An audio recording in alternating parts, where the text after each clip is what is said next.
Romain, tu as réalisé les premiers 18 mois de ta thèse à l'ONERA à Palaiseau, ici même, dans l'unité du département traitement de l'information et systèmes, unité M2CI, autour de l'analyse de fiabilité et l'optimisation sous incertitude. On me dit, enfin tes encadrants, ici présents, me disent que tu es travailleur, que tu es toujours de bonne humeur, ce qui rend le travail fort agréable au jour le jour. Tu as su collaborer avec plusieurs départements de l'ONERA sur des problèmes d'importance. Donc déjà avec le DETIS, d'où tu viens, et le DAO-Cube, donc DAO-Cube, aérodynamique, aéroélasticité, acoustique, sur des études sur des avions à ailes haubanées. Alors je sais qu'il y a des gens de l'extérieur ici, donc peut-être non experts de ce que sont ces avions à ailes haubanées. Donc on s'intéresse à des avions avec des ailes très fines et très allongées et flexibles, et comme elles sont très flexibles, on les accroche avec une liaison, donc c'est ce hauban, entre l'aile et le fuselage, et ça c'est pour que tout se passe au mieux pour tout le monde. Donc j'ai compris, Romain, que ton travail a permis d'obtenir de belles accélérations des temps de calcul pour ces études, et donc ça nous est très utile. Alors on m'a aussi dit que tu étais, quand tu étais ici à Palaiseau, ta région du sud-ouest te manquait, et que tu allais souvent te ressourcer dans les stades de rugby d'Île-de-France pour suivre les matchs de tournois Destination et la Coupe du Monde. Mais finalement, tu as soigné ton mal du pays en réalisant les 18 derniers mois de ta thèse au CERFAX à Toulouse. Et cette fois, tu as pu t'adonner toi-même intensément au rugby, si j'ai bien compris. Et au CERFAX, tes travaux trouvent leur application dans le domaine de l'hydrologie, et ils visent à estimer les risques de crue afin de nous maintenir tous tes contemporains la tête hors de l'eau. Et pour cela, nous te remercions tous. Félicitations à toi, Romain. Donc, bonjour à tous. Donc, j'ai une belle introduction. Donc, Romain Espoy, donc, du domaine SNA. Donc, je vais vous présenter mes travaux de thèse. Donc, c'est une thèse qui est issue d'une collaboration entre l'ONERA et le CERFAX. Donc, le CERFAX qui est situé sur le campus Météo France à Toulouse. Et donc, je vais vous présenter mes travaux de thèse qui portent sur l'optimisation multifidélité sous incertitude, avec application notamment à la conception de véhicules aérospatiaux. Donc, ici à l'ONERA, je suis encadré par Mathieu Balédan et Loïc Prévost. Donc, pour remettre un peu de contexte, l'objectif ici, c'est résoudre un problème d'optimisation sous incertitude. Et donc, ceci peut être fait notamment par des approches dites de RBDO, Reliability Based Design Optimization, qui font en fait intervenir des analyses de fiabilité du système au sein du problème d'optimisation pour tenir compte des différentes sources d'incertitude.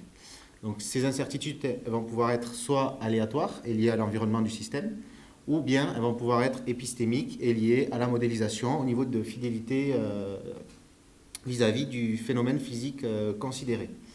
Et donc, dans cette thèse, on va se placer dans un contexte multifidélité, c'est-à-dire qu'au lieu de considérer seulement des codes haute fidélité précis mais très coûteux dans le cadre de systèmes complexes, on va s'intéresser aussi à d'autres niveaux de fidélité qui vont nous permettre d'avoir d'autres sources d'informations, et donc on va essayer d'agréger un peu ces sources d'informations pour modéliser notre phénomène.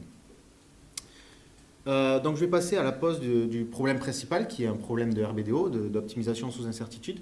Alors il s'écrit de la manière suivante, c'est la minimisation d'une fonction coût, d'une fonction f, qui ici est déterministe. Elle dépend de paramètres de design D et P, où D sont des paramètres qu'on va appeler classiques, et P vont être des paramètres qu'on va optimiser, mais qui sont liés à une variable aléatoire X. Autrement dit, cette variable va être contrôlée, paramétrisée par notre paramètre de design P. Et on va aussi subir, toujours de la même manière, des incertitudes modélisées par la variable aléatoire z, qui va être dite non contrôlée.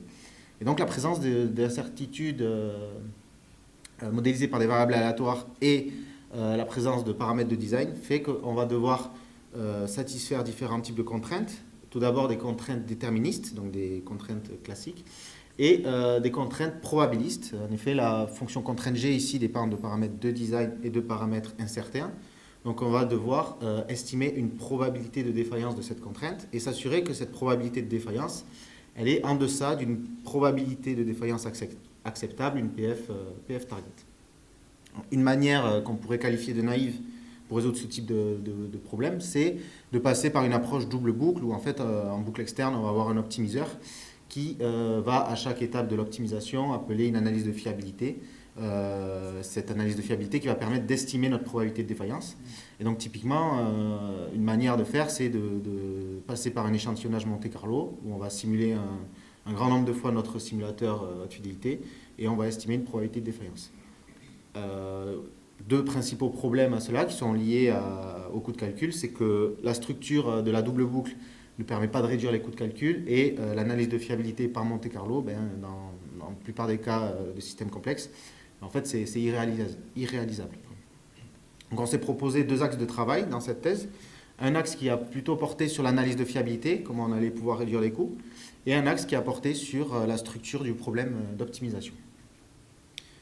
Donc dans un premier temps, je vais vous introduire ce qui a fait l'objet de la première partie de ma thèse, c'est-à-dire réduire les coûts liés à cette analyse de fiabilité. Donc cette analyse de fiabilité, voilà, pour rappel, c'est estimer la probabilité qu'une fonction G, un code de calcul, un simulateur, dépasse un seuil de défaillance S compte tenu d'incertitude X en entrée. Et donc voilà, petit rappel par Monte Carlo, donc c'est possiblement irréalisable en fonction des coûts de calcul de notre simulateur. Et donc ce qu'on s'est proposé ici, c'est de remplacer notre code de calcul coûteux G par un métamodèle, un modèle de substitution G chapeau, qui est ici en rouge. Et donc on a construit ce métamodèle ici par processus gaussien, GP. Donc pour faire court, un processus gaussien, il est défini par deux éléments, c'est-à-dire un modèle de prédiction, qui ici est représenté par la courbe rouge, basé sur une base de données de points en rouge ici. Et on a un modèle d'erreur associé, qui est défini par les zones en gris.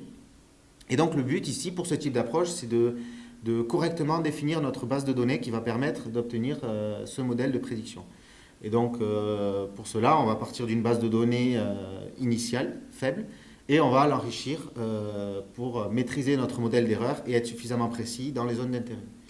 Et ici, de plus, on va se proposer non pas seulement de construire notre base de données par des appels haute fidélité, mais aussi par des appels à d'autres codes de calcul de plus basse fidélité. Et donc, on va construire une base de données multifidélité.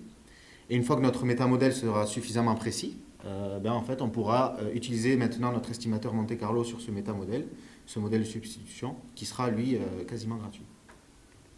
Et donc, on a testé cette approche sur différents cas d'application analytique, ça a été validé.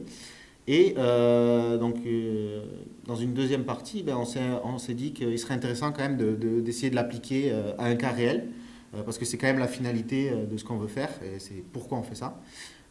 Et donc on s'est intéressé à un cas d'écoulement autour d'un avion à El Obaneh. Donc ce cas d'application il a été mis en place en collaboration avec le DACUB, le département aéro de l'ONERA, notamment avec Guillaume Arnoux de l'ONERA Meudon.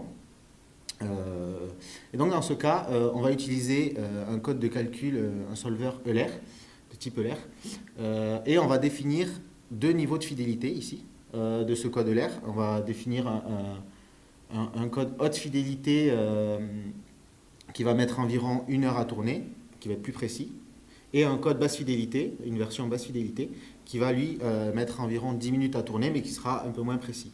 Et donc la différence entre les deux fidélités, c'est le nombre d'itérations max dans le processus de convergence. Donc voilà, le code haute fidélité sera plus convergent. Le problème ici à résoudre va être en fait de considérer en entrée 4 paramètres de design, 4 paramètres de vrillage du haut-banc, donc qui sont des angles de vrillage. Voilà l'illustration ici. Et en sortie, on va s'intéresser au coefficient de pression maximale sur la partie verticale du haut-banc. Et ce qu'on va essayer de calculer, du coup, c'est la probabilité que notre coefficient de pression, sa valeur maximale sur tous les nœuds de la partie verticale du haut-banc, dépasse un coefficient de pression critique. Ce coefficient de pression critique, en fait, il est directement lié à un nombre de Mach critique qui est lié en fait à l'apparition d'un choc qui crée ensuite des décollements de coins, des recirculations, et qui est un phénomène qu'on veut éviter pour éviter de trop augmenter la traînée. Donc ici, je vous ai présenté l'effet de la perturbation de ces 4 angles de vrillage. Donc en haut à gauche, on a l'angle de vrillage au niveau de la jonction avec la voilure. Ici, sur la diagonale, les deux figures correspondent aux 2 angles de vrillage sur le coude du haut-banc. Et ici, la dernière partie, qui est la partie la plus éloignée du haut-banc, avec le dernier angle. Ici, je vous présente, donc ça c'est une illustration donc, du maillage qui a été utilisé. Et en bas, je vous ai mis 2 exemples de simulations obtenues avec notre... donc c'est la distribution de la pression à la paroi, calculée grâce au modèle basse fidélité à gauche et au modèle haute fidélité à droite, pour des angles de vrillage qui ont été fixés. Donc c'est simplement illustratif pour montrer un peu ce qui se passe. Et du coup, ce qu'on voit, c'est qu'il y a quand même quelques différences entre les deux sorties au niveau du profil de pression. Par contre, on voit que quand même la basse fidélité tend à bien reproduire les tendances de la haute fidélité. Donc il va être quand même un modèle basse fidélité d'intérêt à utiliser. Et donc là, je vous ai mis un peu tous les résultats. Donc on a appliqué notre méthode. Donc pour rappel, la méthode c'est construire notre base de données par des appels au code basse fidélité, au code haute fidélité, pour avoir un métamodèle suffisamment précis et estimer notre probabilité. Donc si on regarde l'encadré en bas des résultats, on a réussi à estimer une probabilité qui est ici de l'ordre de 1,7 fois 10-2. Donc voilà notre probabilité de défaillance. Et on a eu des résultats, on a eu convergence au bout d'environ 10 heures de calcul. Donc ce qui correspond à un équivalent code haute fidélité à 10 évaluations haute fidélité. Donc c'est plutôt très intéressant ici, ça a été un très bon résultat ici dans ma thèse. On a quand même réussi à obtenir une probabilité de l'ordre de 10-2 avec seulement 10 appels à notre code coûteux haute fidélité. Si on regarde maintenant la figure en haut, j'ai tracé le processus de convergence. Donc en ordonnée, vous avez l'évolution de la probabilité de défaillance et en abscisse, le coût équivalent. Et donc ce que j'ai tracé, c'est ma méthode avec construction de base de données multifidélité, donc sa convergence. Et en bleu, on a quasiment la même méthode, si ce n'est que là, c'est en monofidélité, donc c'est-à-dire qu'on va construire une base de données seulement par appel haute fidélité. Et donc on voit que les deux méthodes, à coût de calcul final égal, elles convergent bien vers la même probabilité de défaillance. Seulement ici, l'apport de la multifidélité est quand même assez prononcé puisqu'on arrive à réduire, ou plutôt à converger 7 fois plus rapidement qu'avec une construction de base de données monofidélité. Voilà pour les résultats sur ce cas d'application. Et donc à présent, je vais passer à la deuxième partie de ma thèse qui a porté plutôt sur la réduction des coûts liés au problème d'optimisation à sa structure. Donc, je vous ai mis un rappel de la structure qu'on souhaite éviter, la structure double boucle. Et donc dans la littérature, différentes structures ont été développées. Donc je vous ai mis quelques exemples ici, les trois principales familles. Donc on a les approches mononiveau où le but est d'intégrer la contrainte dans la fonction à minimiser. Donc on a une seule grande boucle.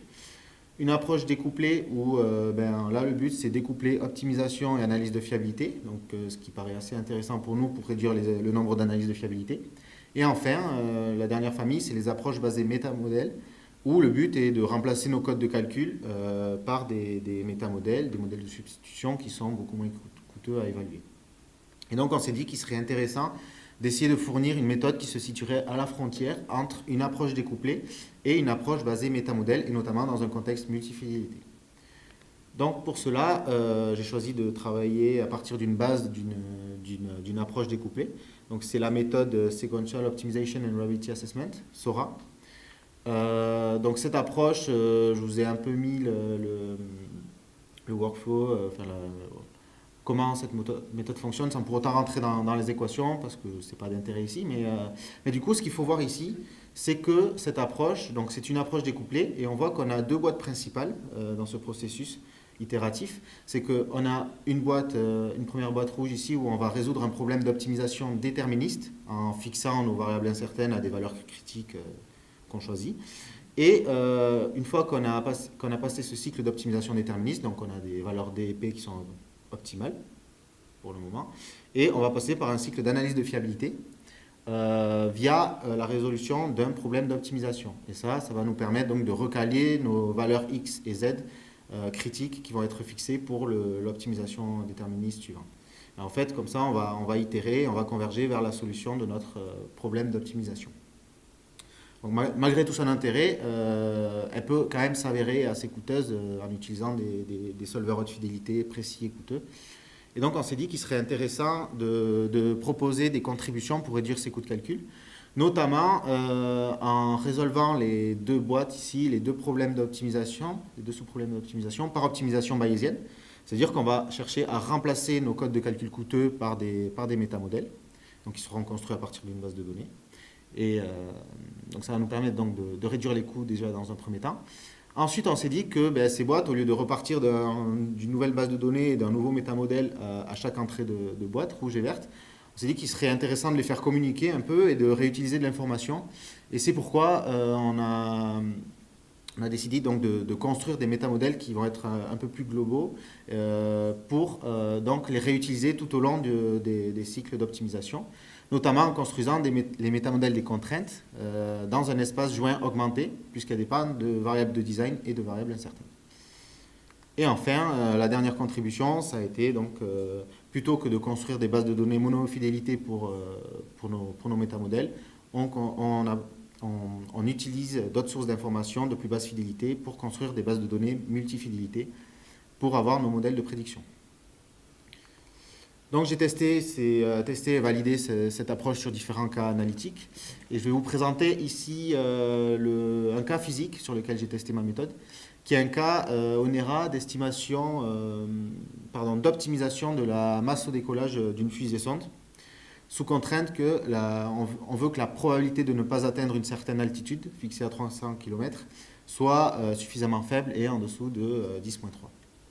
Donc ici, on va avoir les paramètres suivants à optimiser, c'est-à-dire le diamètre de la fusée, la pression dans la chape de combustion, la masse de propergol et l'air du col de la tuyère. Et on va supposer que du coup, au vu de après la fabrication, on va avoir donc des incertitudes qui vont porter sur la masse finale de propergol et l'air du col de la tuyère.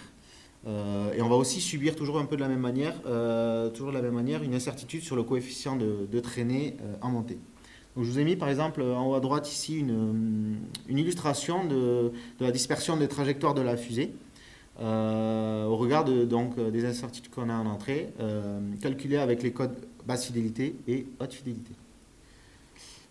Voilà pour le cas. Les solvers qui sont utilisés ici, donc on a un code haute fidélité ONERA, c'est un code multidisciplinaire impliquant 4 disciplines, et en basse fidélité, on a sensiblement le même code, mais pour 2 des 4 disciplines, on a fait des simplifications. Voilà. Et donc je vais passer au résultat. Donc tout d'abord, pour montrer un peu, donc j'ai pas pu utiliser une approche double boucle qui me servirait de référence, parce que trop coûteuse, parce que si on prend par exemple un optimiseur qui a besoin d'une centaine d'itérations pour converger, et une analyse de fiabilité par Monte Carlo qui a besoin de 10 puissance 5 points pour estimer une proba de l'ordre de 10-3, on va devoir évaluer notre code de calcul haute fidélité 10 puissance 7 fois. Donc c'est un budget qu'on n'a pas, c'est pas réalisable.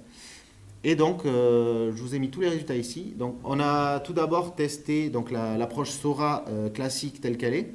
Et c'est cette approche qui nous sert de référence. Donc là, si on voit la sortie FHF qui correspond à notre masse finale optimale, dans le tableau, elle revient à 683,47 kg. Donc, c'est la masse au décollage de notre fusée. Et on a obtenu cette solution avec 4054 appels à notre solver haute fidélité. Et donc ensuite, si on regarde la figure en dessous, donc cette solution, elle Elle est retranscrite ici par les pointillés en gris qui correspondent à la solution qu'on a obtenue en termes de masse au décollage. Et on a testé donc 3 différentes méthodes. En fait, on s'est dit qu'il serait intéressant donc d'essayer de quantifier un peu l'apport de chacune des contributions. Donc en bleu ici, on a la méthode B-SORA qui correspond à notre méthode SORA avec intégration donc des métamodèles. Ensuite, on a la méthode en orange ici, B-SORA AS, qui correspond à la même méthode, mais avec le travail dans l'espace augmenté pour réutiliser l'information. Et enfin, on a notre approche finale avec l'apport de la multifidélité, c'est notre méthode MFB-SORA. MFB-SORA, je ne l'ai pas dit précédemment, mais ça veut dire Multifidelity Bayesian SORA. Et du coup, on a réalisé 50 répétitions de chacune des méthodes, avec des bases de données initiales différentes pour essayer un peu de tester la robustesse de la méthode vis-à-vis de cette base de données initiale. Et on a représenté les valeurs médianes et les écarts interquartiles pour les barres d'erreur. Donc ce qu'on voit ici, c'est que déjà, on a réussi quand même à obtenir à chaque fois plus ou moins la même solution en termes de masse au décollage. Et on a réduit la dispersion des résultats, notamment pour en vert ici MFB-SORA, notre méthode finale, qui si on regarde dans le tableau a convergé au 10e près, c'est-à-dire que on a convergé à 10 grammes près sur une masse finale de fusée qui est 683 kg, donc c'est plutôt satisfaisant. Et ensuite, si on regarde les coûts de calcul, on voit que de 4054 appels, on a réussi quand même à réduire drastiquement les coûts, de 6,7 fois juste en introduisant des métamodèles, jusqu'à, au final, avec notre méthode MFB-SORA, une réduction de 45 fois par rapport au nombre d'appels de SORA. Donc maintenant, donc en conclusion, donc le travail qui a été mené durant ma thèse, il est en 2 étapes. Donc on a d'abord travaillé sur la réduction des coûts de calcul liés à l'analyse de fiabilité, et on a réussi à tester et estimer une probabilité de défaillance sur un cas réel d'avion à aile banné. Ensuite, on a pu donc travailler aussi sur la structure du problème d'optimisation avec le développement de l'algorithme MFB-SORA. Et en perspective, donc c'est ce sur quoi je suis en train de travailler, mais je suis en train de travailler sur des approches de nouveau d'analyse de fiabilité, cette fois-ci par échantillonnage multifidélité, type MLMC. Donc là, le but, c'est de répondre à des problèmes en plus grande dimension. Donc le but, c'est de développer cette méthode et la tester sur un cas de risque d'inondation sur un tronçon de la Garonne avec l'utilisation du code industriel Télémac, qui est un code EDF. Donc là, on est dans une problématique d'intérêt côté Cerfax. Ça, je vous ai mis, c'est une liste de publications. Donc j'ai soumis une publication, donc si on regarde dans les journaux et livres, une publication qui figure dans un livre, donc c'est un chapitre de livre, et j'ai soumis un article à un journal. Merci pour votre attention.